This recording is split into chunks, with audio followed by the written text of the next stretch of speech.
Thank you, everyone, for joining this virtual Getting to the Point program.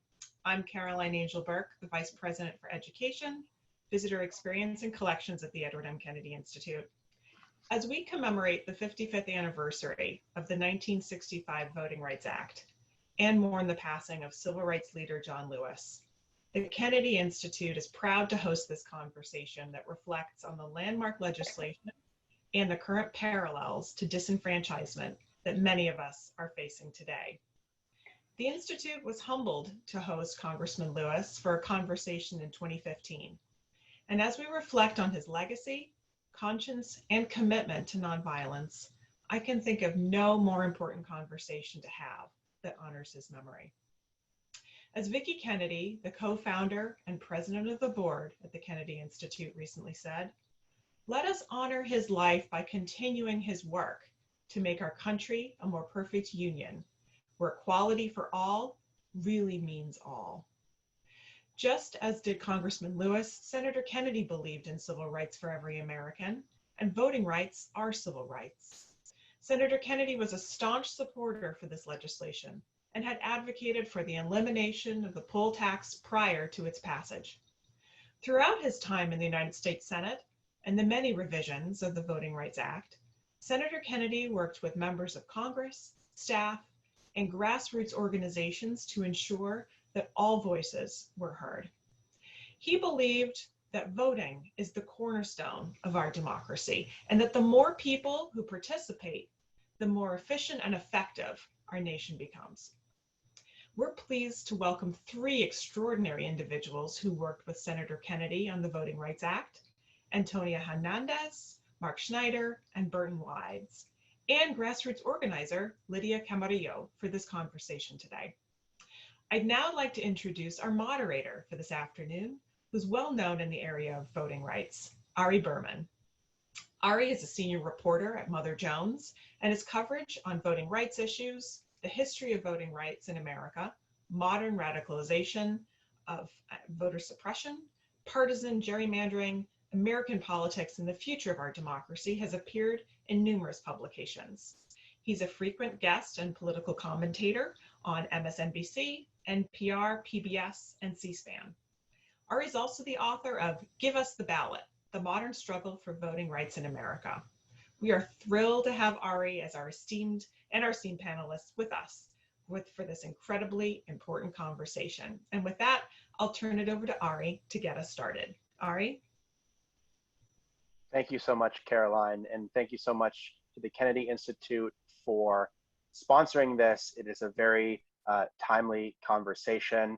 I just want to start echoing Caroline, honoring John Lewis. I have been thinking a lot about John Lewis, and I've been thinking a lot about the Voting Rights Act, which is his greatest legacy since his passing last Friday. And I've been thinking about what a monumental piece of legislation the Voting Rights Act was, which these incredible four panelists are going to walk us through all of the amazing things it did, why it really is the country's most important civil rights law.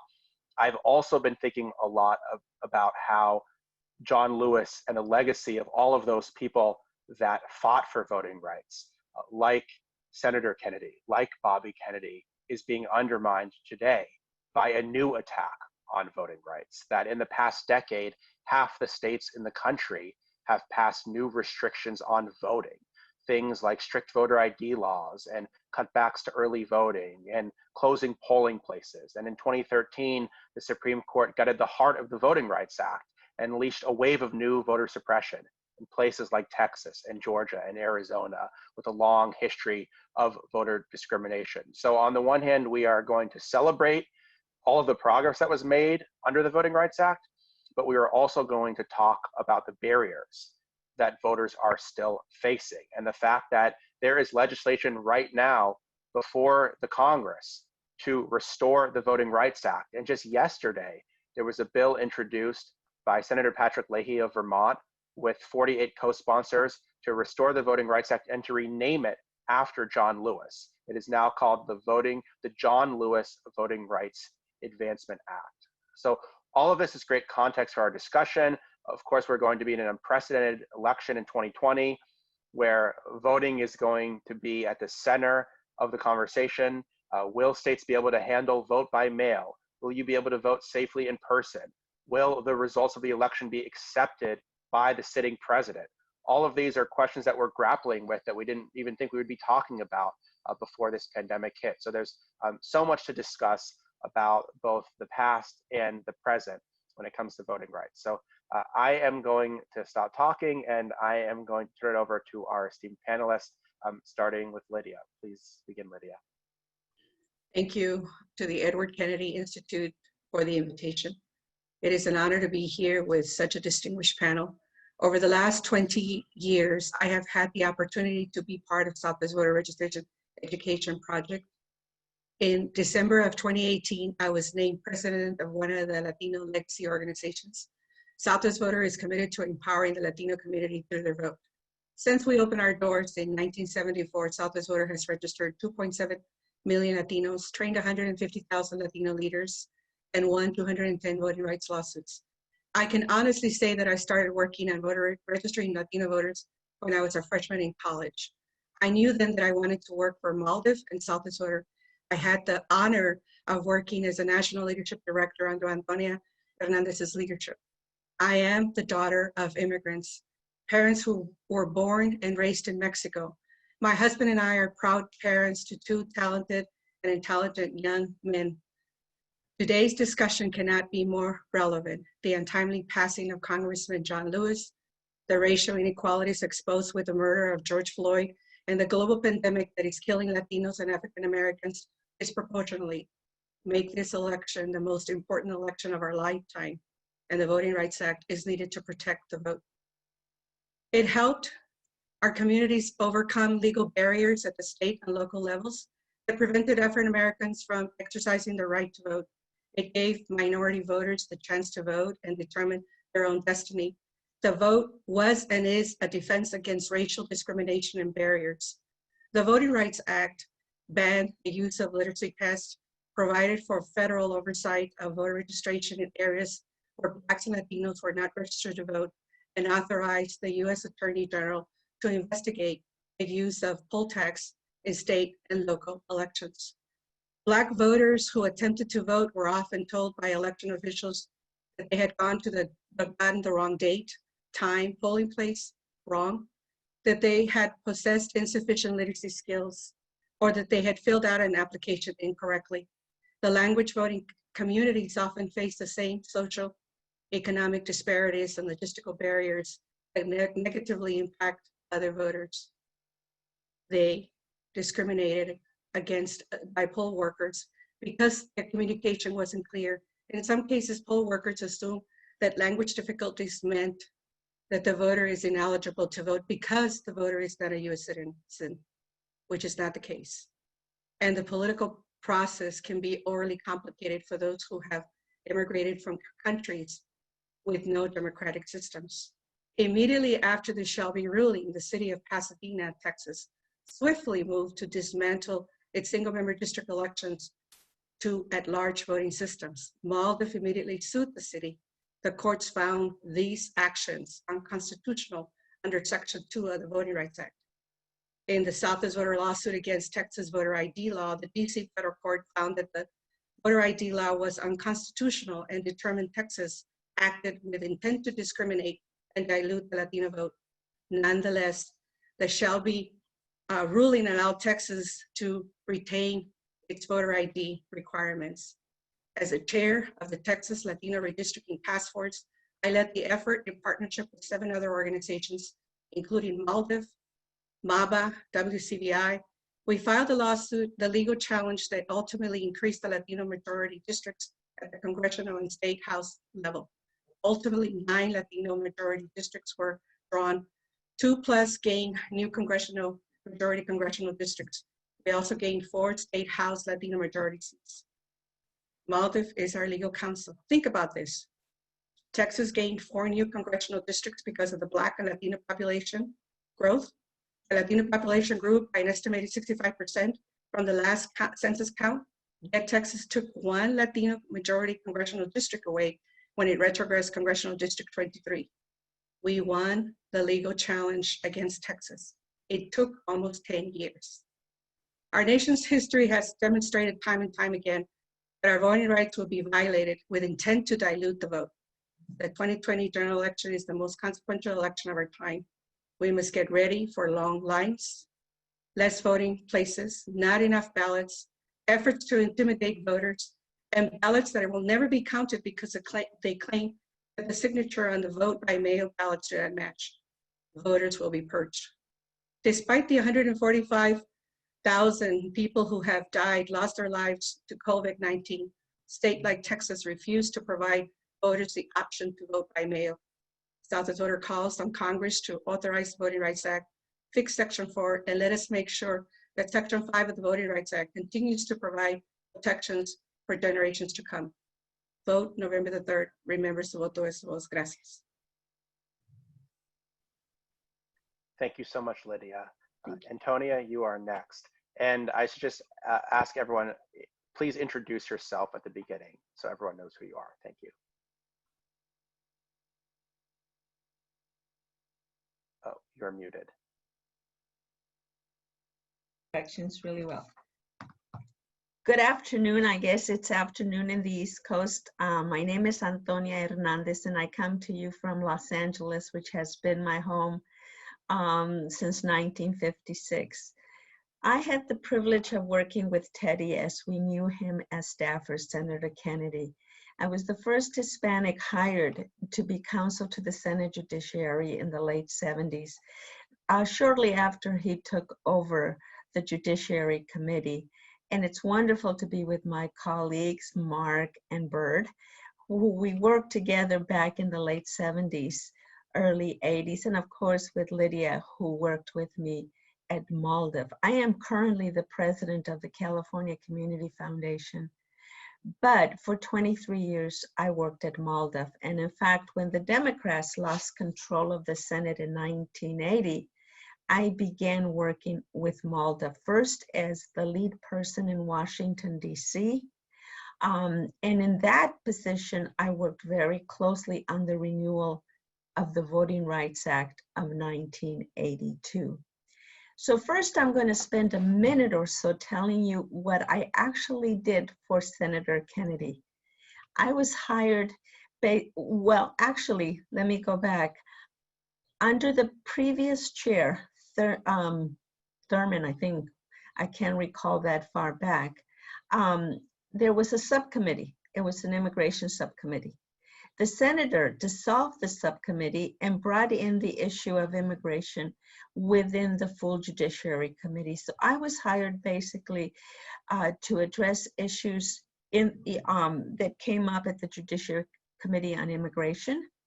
Also to be sort of a representative on issues involving the Hispanic community. At that time in Washington, it was not the Latino community, it was the Hispanic community, an emerging community.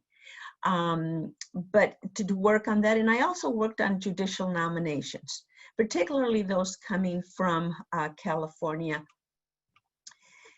And so I didn't work on Voting Rights Act with the senator until I left the Senate and was the regional counsel for MALDEF in DC, and it involved the 1982 renewal. I have the privilege of working with Julius Chambers, with Elaine Jones, and with Congressman Lewis at that time, as we worked together to put together the strategy to renew the Voting Rights Act. And I want to give you a sense of context as to the environment. There was a split in strategy where the African American community did not want to deal and include the renewal of Section 203 of the Voting Rights Act, which involved bilingual education. And so one of the interesting things about sort of working on the 1982 Act, it was really the beginning of an understanding between the African American community and the Latino community, and an expansion of understanding that the Voting Rights Act and voting was a critical issue for the emerging Latino community that at that time was perceived to be predominantly in the Southwest. And the senator played a really important role in nudging the organizers from the outside to understand that in coalition, we would be so much more successful. And, it's interesting to look back, the Leadership Conference on Civil Rights, LDF, MALDEF, the NAACP, those were the organizations in the forefront of putting together the strategy and working with the advocacy groups on the Voting Rights Act. It was a hard-fought battle externally in forming the coalition, and internally. There was a lot of discussion on how we went about renewing the act. But to me, the most important thing, if I look back, back to 1982, was the relationships that were formed and the coalitions that were built. Because if you recall, that was the time when President Reagan came in, and French Smith and Nice were the attorney generals. And those were some difficult negotiations at that time and difficult barriers. But through it all, the beginning of that coalition between the African American community and the Latino community, that was the beginning. That was the nucleus. Now, and my relationship with the senator remained till the time he passed. I was at his funeral. I am privileged to say that to this day, I'm still sort of kind of carrying that mantle. He appointed me to the Presidential Debates Commission, which I'm still on. I used to be on the board of the Institute of Politics at Harvard and on the Profiles and Courage committee. But I want to close by saying that the issue of voting could not be more important today. And that the tactics used in the 70s, in the 60s, are alive and well today. And that we really, we are a democracy. And many of us know that we are a democracy, a republic of the people. Well, of the people means that the people need to participate in electing its elected officials. And there's a great deal of interest from many institutions to really reinvigorate our democracy, to include people from diverse communities, because we're a very diverse country today. And I will close by saying that I'm a member of the Academy of Arts and Science. And 2 months ago, the Academy released a report called Our Common Purpose, Reinventing American Democracy for the 21st Century. And I was a member of that task force commission for 2 years. And in it, I would urge listeners to read that, because I think it has some really important recommendations on what we need to change in order to revitalize and re-energize our democracy. And that is the truest way for us to honor Congressman Lewis and Teddy, Senator Edward Kennedy. Thank you. Thank you so much, Antonia. Mark, you're next. Okay, Mark. I started with Senator Kennedy in 1970 on what was going to be a 6-month fellowship. And that lasted a bit longer, 7 years. And after several years in the State Department's Human Rights Bureau, I returned to help coordinate the issues for the 1980 presidential campaign. I think it's important to recognize that the driving force throughout the senator's career was in fact his commitment to equal rights and to justice under law. And his passion was to use his voice and his vote to advance those goals. I want to go back to his maiden speech in the US Senate in April 1964 in support of the Civil Rights Act that reflected that passion. He said, and I'm quoting, "In 1780, a Catholic in Massachusetts was not allowed to vote or hold public office. In 1840, an Irishman could not get a job above that of common laborer. In 1910, a Jew could not stay in places of public accommodation in the Berkshire Mountains." And the senator understood from the beginning that how we act at home is critical to how we're perceived abroad.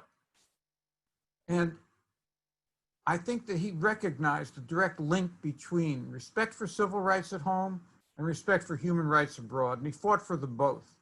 And it's important, I think, to add that there's no one who more determinedly sought to protect refugees fleeing from oppression or migrants seeking asylum than the senator throughout his 5 decades. Now, for my first several years, Antonia may well remember, before she arrived, I was the Spanish speaker, and so sometimes translator for the senator. We traveled together to South Texas in the early 1970s on migrant health issues, on poverty issues, and on voting rights. Senator met Willie Velasquez then. That was even before Willie established the Southwest Voter Registration Education Project. In California, we worked with Dolores Huerta, with Esteban Torres, with Congressman Ed Roybal, and Art Torres on the full range of civil rights, including voter registration. The senator keynoted the Constitutional Convention with Cesar Chavez when the United Farm Workers of America formally joined the AFL-CIO. At that East LA voter registration rally in 1972, the senator asked, and I'm quoting, "Why is it that the administration approves of legislation to make it easier to wiretap, but opposes legislation that would prohibit the denial of voting rights of Mexican Americans?" And I think it's important that we should specify that the minority voting rights provision that he pursued in the 1975 Voting Rights Act were actually unambiguous as to the rationale. The legislation and the law stated, "The Congress finds that voting discrimination against citizens of language minorities is pervasive and national in scope. Where state and local officials conduct elections only in English, language minority citizens are excluded from participating in the electoral process, thereby violating their constitutional rights." One remedy was to extend the coverage of pre-clearance provisions of the Voting Rights Act of 1965 to language minorities populations. They were defined as American Indian, Asian American, Alaskan Natives, or of Spanish heritage. It's important to note one of the things that the senator did throughout his career was to recognize the importance of Native Americans receiving the rights of American citizens and being included in every part of the political process. Now, in those particular districts where they constituted 5% of the population, where only English was used in the 72 elections, and where 50% or less were registered or voted in 1972, they were covered. Since then, it's 5% in district of minority citizens, and where English language illiteracy is greater than the national illiteracy rate. And it provided in those areas, language minority citizens were entitled, and I think it's important, were entitled to receive bilingual voting materials, registration, ballots, explanations, and voting assistance at the polls. The senator saw civil rights as a complex quilt woven together to assure that all citizens received constitutional protections and better lives. He was a sponsor of the Title VII bilingual education amendments of the Elementary, Secondary, and Education Act of 1968, and the far more expansive acts, amendments 1974. He was the author of migrant health legislation, migrant health centers. And he always came back to voting rights. What he said was, without bilingual ballots and assistance at the polls, there are millions of our fellow citizens who would be unable to vote. That was at the hearings in 2006 on extending Section 203. And in fact, Section 203 now is extended from 2006 until 2032. What's the impact? The impact of those language minority provisions can be measured in a variety of ways. Between 73 and 2006, Hispanic elected officials increased 347%. Since then, there are now 6,832 Hispanic elected officials, according to NALEO, the National Association of Latino Elected Officials. That includes 4 United States senators, 38 members of the House of Representatives. And also, he always argued that local representation was also key. In 1972 in California, there were 12% of the registered voters were Hispanic. The number of office holders, Hispanic office holders, 0.7%. In LA, 1 million Hispanic registered voters, not a single city council member. By 2015, California had 700 school board members alone, Texas 1,000. And of course, we've had recently Latino mayors of Los Angeles and now a Latino state attorney general. Now, the rationale has been since 1975, as it was stated in 2006. Without the continuation of the Voting Rights Act protections, racial and language minority citizens will be deprived of the opportunity to exercise their right to vote or will have their votes diluted, undermining the significant gains made by minorities in the last 40 years. The senator said, "Let us not punish American citizens by conditioning the fundamental right to vote on the ability to read and write in English." I'll conclude just by going back to that 64 speech. When the senator finished, Senator Wayne Morris, you'll remember the name, he said, "In my judgment, after listening to the speech, the junior senator," he was the junior senator then from Massachusetts, "before he leaves the United States Senate, will have made a record in this body that will list him among the great senators in the history of the Senate." And so he was. Thank you. Thanks so much, Mark. Burt, last but not least.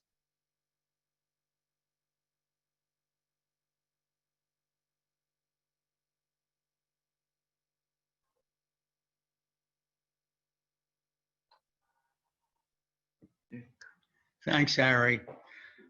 I worked for 3 exceptional senators, Ted Kennedy, Philip Hart, and Paul Sarbanes. In my considered view, Ted Kennedy was the most productive senator in American history, much of that involving human rights over 5 decades. So I'll try to briefly review the 5 decades in my 5 minutes and stay out of the weeds. From 1970 to 1976, I was counsel to Phil Hart, but I worked closely with Senator Kennedy and his office. Then I was President Carter's counsel for oversight of U.S. intelligence agencies and returned to the Judiciary Committee when Kennedy became chairman. In 1984, I went to work for a law firm, and after 9/11, worked on voting rights on the House Judiciary Committee for Chairman Conyers. 1965 saw Selma and the fierce battle of the Voting Rights Act of 1965 that I'll refer to as the VRA. As Caroline said at the beginning, Kennedy fought to ban all poll taxes widely used to prevent poor blacks from voting. That failed, but the compromise he did help to win made it a prominent national issue, and 2 years later, the Supreme Court ruled all poll taxes unconstitutional. The Act's 2 main parts are Section 2 and Section 5. Section 2 is a permanent nationwide prohibition against all forms of discrimination in voting. Section 5 requires preclearance by the Attorney General, prior approval of election law changes in those jurisdictions that it covers. This was a very dramatic intrusion on local government's authority in their elections. So while the rest of the Voting Rights Act is permanent, Section 5 was only passed for 5 years. In 1970, Senator Kennedy was Phil Hart's main ally in defeating efforts by President Nixon and Southern senators to eliminate preclearance.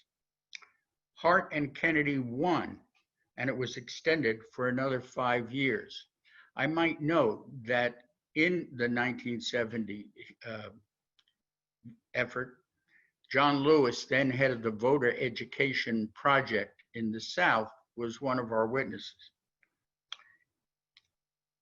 Kennedy's most striking role, however, was in lowering the voting age from 21 to 18, something of particular significance in recent years. He argued that 18-year-olds were treated as adults for many purposes, but especially the draft, and noted that almost half of those being killed in Vietnam were under 21. And he asked his colleagues who could say that such youths did not deserve the vote. Congress agreed, but Kennedy's work was not done because the Supreme Court then ruled that while Congress could lower the voting age for federal elections, to do so for state elections required a constitutional amendment. So Kennedy immediately got to work again, and the 26th Amendment was passed in record time. In 1975, the senator again worked closely with Senator Hart to preserve Section 5. It was extended for 7 years. But this time, Kennedy took the lead on the two most significant breakthroughs in that bill. As the other panelists have explained, pre-clearance was expanded to Latinos and other language minorities. And in Texas, by the way, large numbers of Blacks were also brought under its protection because they had been excluded in the original formula for Section 5 coverage. Second, the new Section 203 made voting rights meaningful, among others, for thousands of older Latinos, Vietnamese, and American Indian citizens. And as Antonio has described, it was still a controversial issue during the 1982 Voting Rights Act. In 1982, Section 5 again was about to expire. However, 2 years earlier in the Bolden case, the Supreme Court had crippled Section 2. Its statutory misinterpretation of that section made it almost impossible to win Section 2 lawsuits, which were our only weapon in those situations where Section 5 did not apply. Kennedy had to decide which section to save. The nation's civil rights coalition urged him to save both, but many Democrats warned him that trying to preserve both was a bridge too far. After a lot of serious debate, Kennedy decided to go for broke, and he ran the table. Section 5 was preserved for another 25 years, while the statutory clarification of Section 2, combined with the 1990 census, dramatically increased the number of minority members in Congress. The turning point was illustrative. It was when Kennedy convinced Senator Bob Dole to accept what became known as, quote, the Dole Compromise, a revised but still effective version of Section 2's text. This was Kennedy as master legislator. First, the bold Senate line, then reaching across the aisle to fashion compromises that still got the job done.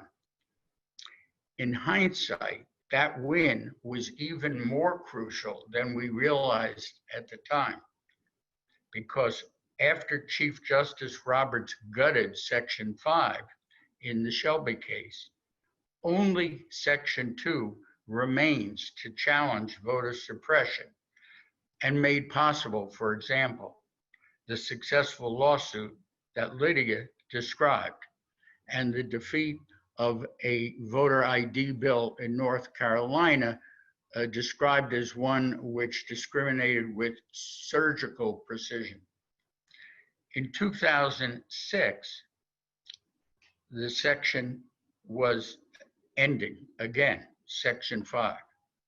Conservatives claimed that after 50 years of pre-clearance, it was no longer justified, given the dramatic increase in both minority voting and minority elected officials. The House responded by building an exhaustive legislative record, and in a bipartisan bill, extended the Voting Rights Act for 25 years. It passed overwhelmingly. In the Senate Judiciary Committee, Kennedy joined Patrick Leahy, who was then the ranking Republican, and Chairman Arlen Specter, and they defeated opposing committee conservatives. The House bill was endorsed by President Bush and passed the Senate unanimously. Predictably, its constitutionality was soon challenged. It survived a close shave in the so-called Mudno case, but not Justice Roberts' guillotine in the Shelby case. Roberts left the civil rights community scrambling to craft a bill that, on the one hand, could be said to be responsive to Roberts' majority opinion, but still kept the VRA as strong as possible, especially pre-clearance. Our result was introduced in both houses of Congress, but blocked year after year by the Republicans, right up to today, where, as was mentioned, the latest version sits on Majority Leader McConnell's desk.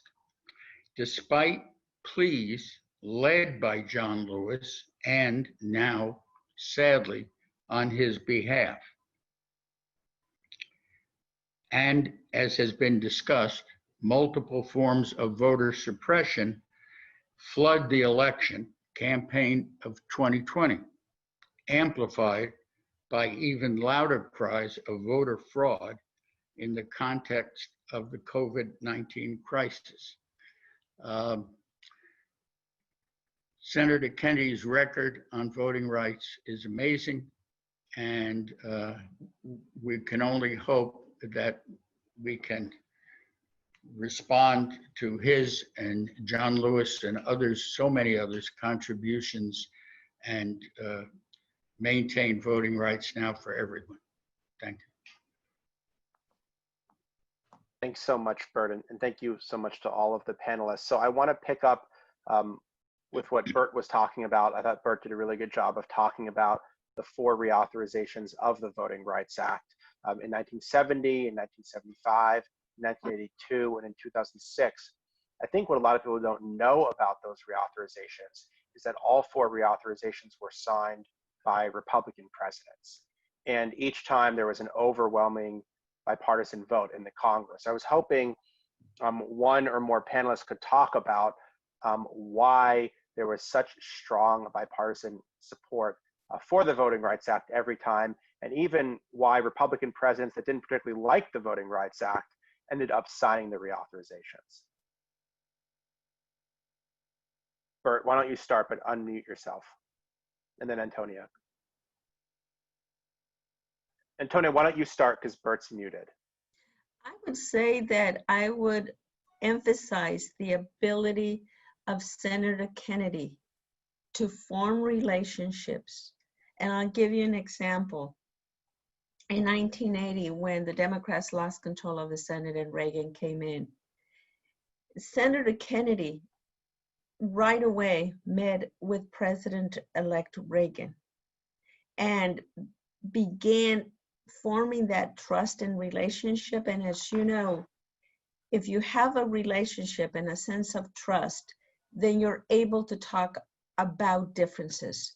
And that helped tremendously, particularly when we were dealing with the attorney generals of that time. So I would say one of the most significant things that I saw in Senator Kennedy is his ability to form coalitions, to form relationships, and to find the common threads, and to really focus on those common threads and build from them.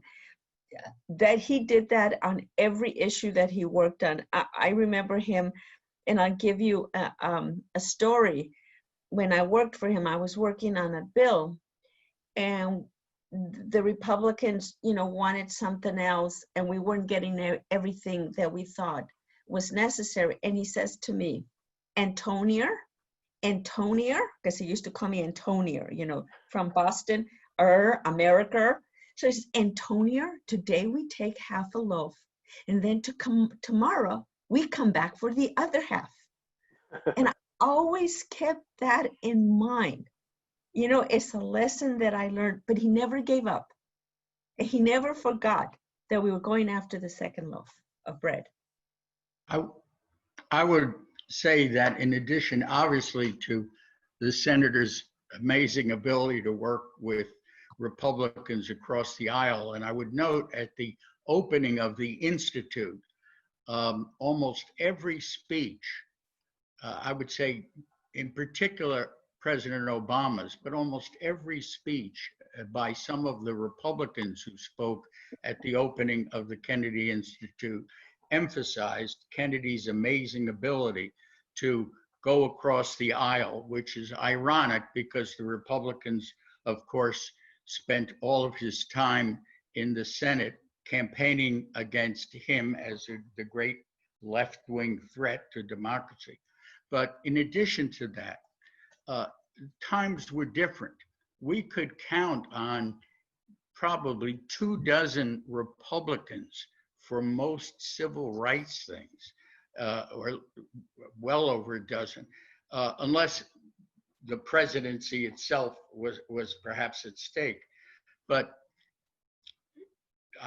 I can't name them all, but Hugh Scott, to start, was the majority leader. He was a Virginia gentleman by upbringing, but he was from Pennsylvania, and he was a stalwart on civil rights. So was Senator Pearson from Kansas, Lowell Weicker from Connecticut, Saxby from Ohio, Lugar from Indiana. So there was a raft of Republicans who really cared about civil rights, or for whatever political and personal combinations. It was totally different from the almost solid wall of opposition in the Senate now. And it was Matt Mathias, it was Jacobs, it was Matt Mathias, right. And you have to remember, you remember who spoke at his funeral? One of his closest friends, Orrin Hatch. So it was very personal. They could argue at the hearing, like, cats and mouses. Once they left the hearing, it wasn't personal. They had these personal relationships. So it's very, very different. Well, go ahead, Mark. Yeah, I was going to say that if you go back, the relationship that the senator had with Republican senators, Ed Burke, Javits, Case, Mathias. Yes. And afterwards with John McCain.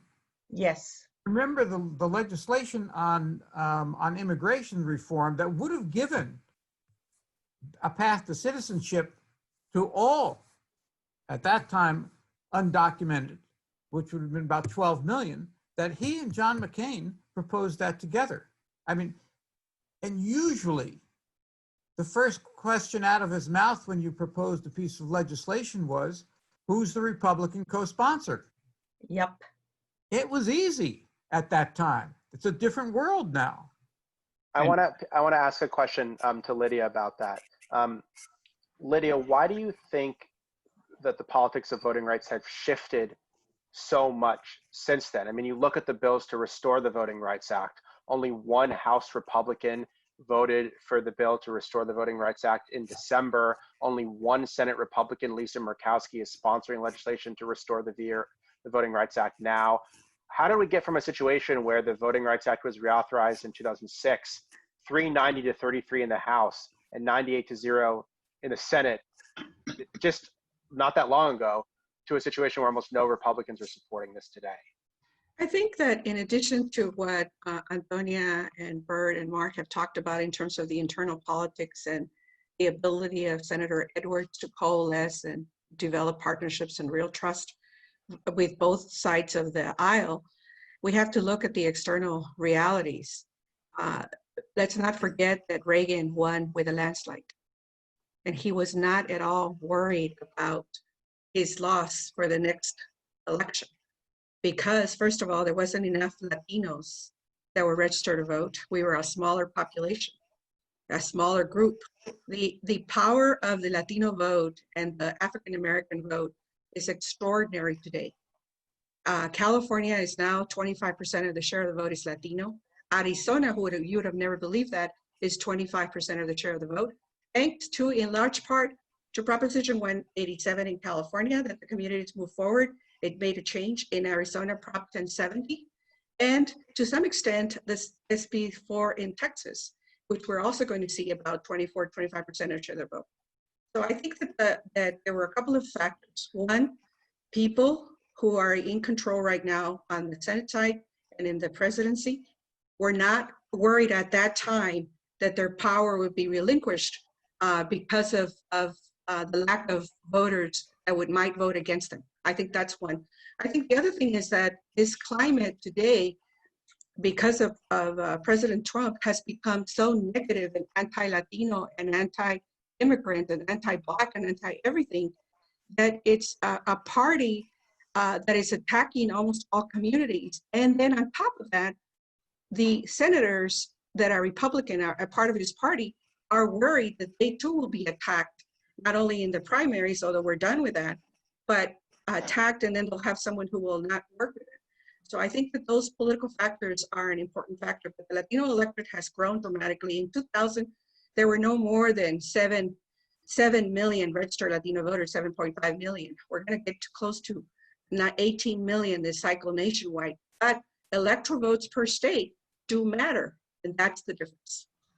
I want to ask another question about legislation before the Congress. So there is legislation to restore the Voting Rights Act that would cover states with a more recent history of discrimination, that would update the formula that the Supreme Court struck down. There's also legislation to have federal voting standards. And I'm curious what you guys think about that, because the new VRA bill, as good as it might be, still wouldn't necessarily cover states like Wisconsin and states like Ohio that are more recent bad actors when it comes to voting rights. So I'm wondering what you guys think, what legislation you think the Congress needs to pursue to try to protect the right to vote of everybody.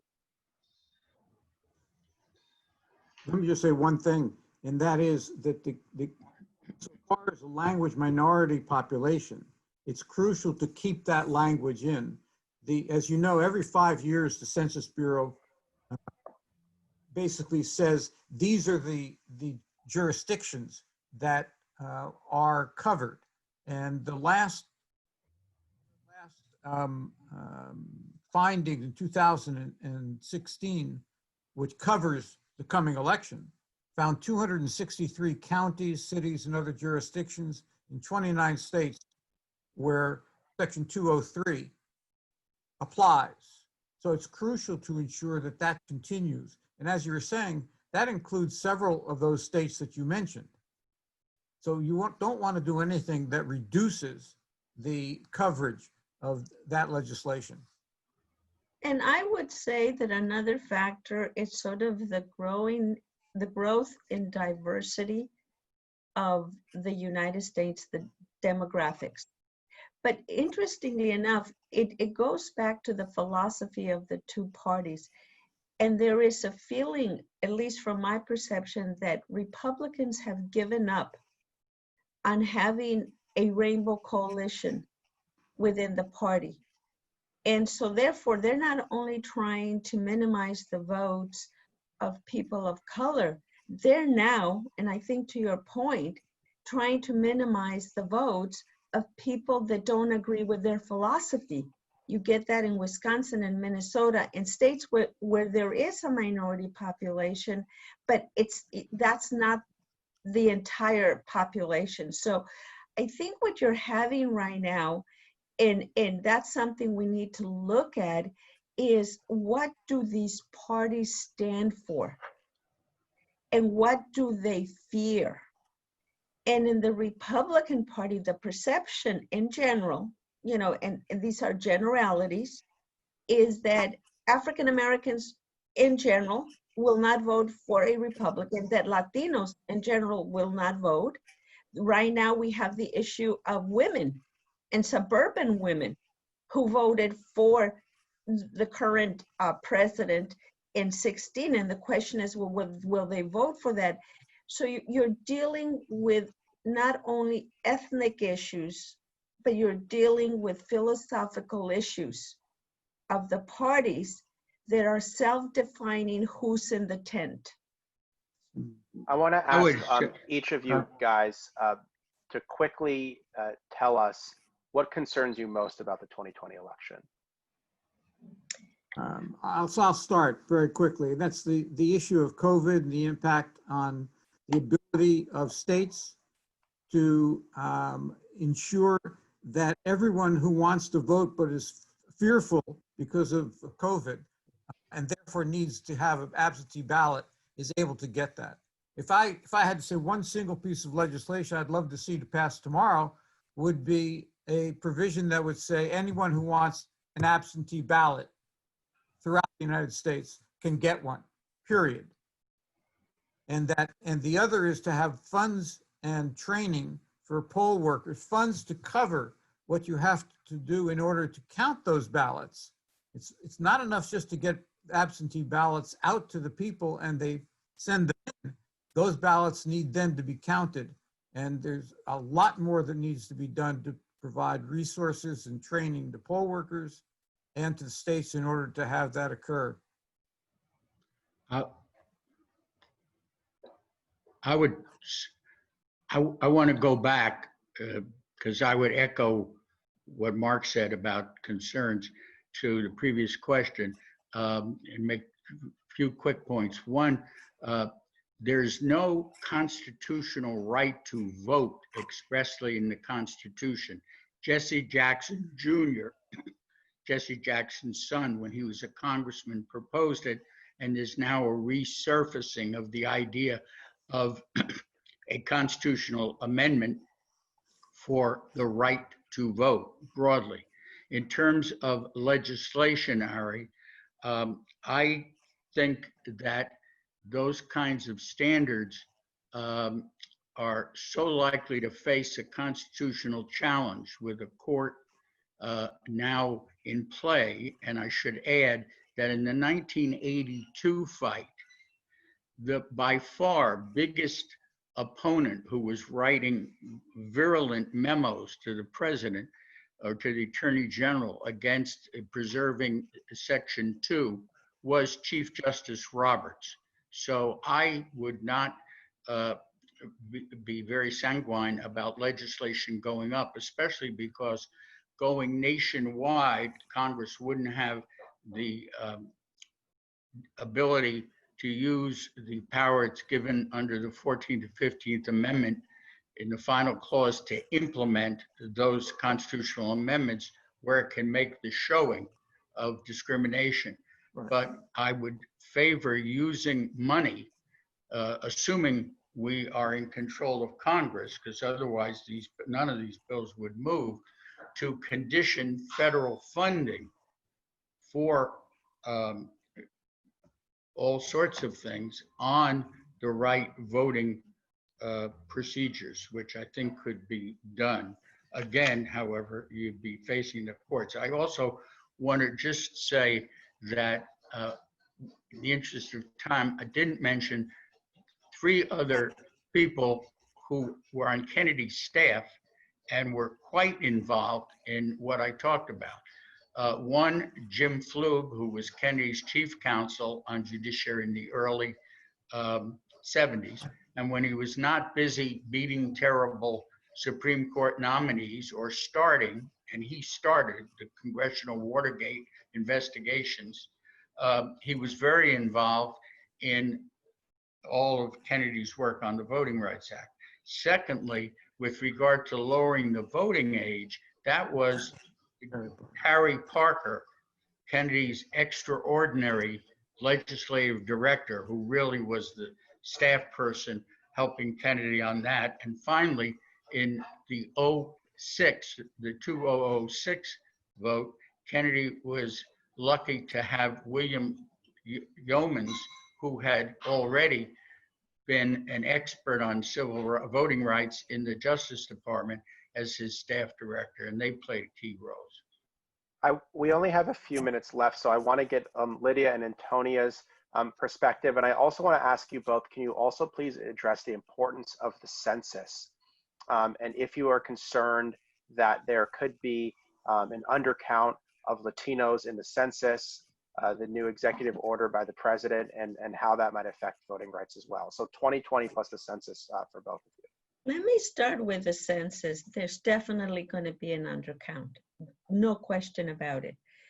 Here in LA County, we are heading the outreach effort to count LA County. And I will tell you, it's been an uphill battle. So whatever the numbers tell you, notwithstanding what the president recently said, there is definitely going to be an undercount. So the question is not whether there's going to be an undercount and it's going to be significant, is what other means of gathering information will we allow to supplement the census count, because there are other mechanisms. So I think that that's really, really important. And, you know, my biggest fear, and I talk from California's perspective, which is very, you know, somewhat different. I mean, you know, for November, we have the issue of technology coming into the picture. We have the issue of the virus. You know, all of these factors are playing into it. And that's why what Mark said is so important. Voting by mail is something that we're going to have to do, but it's not going to be enough. You know, for poor communities, for immigrant people who have become citizens, for people of color, you need to have a place for them to vote. And the question is, how are we going to do that? Luckily, our Secretary of State, Alex Padilla, is very attuned to this. So it's not that we're not going to have an undercount, but we're going to do everything that we can to make sure. I worry about Texas, about New Mexico, about Arizona. You know, I worry about the Southeast, because the suppression is the same old ways. Changing the polls, asking for IDs, verification. You know, if you're Latino or immigrant looking at asking for citizenship with the right to vote. So the good old-fashioned ways of suppression are still very much alive. I would agree with Antonia. Let me sort of try to put this in as succinct as I can. I worry about lack of investment in the Latino being turned out, so we can turn out Latinos, particularly not just in the states where we expect Latinos to turn out, like Texas and California, but Texas is important, it's 38 electoral votes, but Georgia and Arizona and North Carolina. And I worry for a couple of reasons. There's a misconception and a wrong narrative, a flawed narrative that Latinos do not vote. And the history shows that it does. But it's also a young electorate. And young electorate needs to understand why are they being, why do you want their vote? How do you garner their vote? So one of the things that's important to Latinos, among other things besides jobs and education and healthcare, is that the immigration issue has become much like choices for women, the litmus test. The other thing I worry about is that we are not going to count everybody in the census. And Texas was supposed to gain 3 to 4 congressional seats. Arizona was supposed to gain 2. I don't know what's going to happen with the way that we're having to count. All of the states, particularly in Latino majority districts, the rate of return, self-respond, it's only in the 40s, not in the 60s. Puerto Rico is at 8 percentage points. It's a very sad place where it's at. But given the redistricting and the elections, I worry that we are going to have lots of forms of voter suppression, similar to what took place in the 60s when Congressman Lewis was involved. But we're also going to have to worry about the next Supreme Court justice. And we are not having enough conversations about that. And none of the changes that that are important to the Latino community and communities of color and people who care about a society that is truly inclusive will matter unless we all register and vote. And that's what I worry about every single day. Right. Let me just Thank ask you. one other Thank you thing. so much, Lydia. Unfortunately, we are out of time. I've been instructed we are unfortunately out of time. I know we could have this conversation for 3 to 4 hours, and I imagine the Kennedy staffers over a few drinks could have it well into the night. But I really appreciate all of you joining us, offering your insights, offering your historical perspective. A lot of the history that was talked about today, I wrote about in my book, Give Us the Ballot, and also people can check out my writing from motherjones.com to learn more about the current efforts to restore the Voting Rights Act. So thank you so much for all your perspectives. And Caroline, I'm turning it over to you. Hi again, and on behalf of the Kennedy Institute, I want to thank our panelists, Ari Berman, Lydia Camarillo, Antonia Hernandez, Mark Schneider, and Burt Wides for this incredible conversation this afternoon. As we anticipate the election ahead of us, it is imperative, as our panelists have said, to fully acknowledge and understand all the many hurdles that others have had to throw aside in order for us to exercise our democratic rights.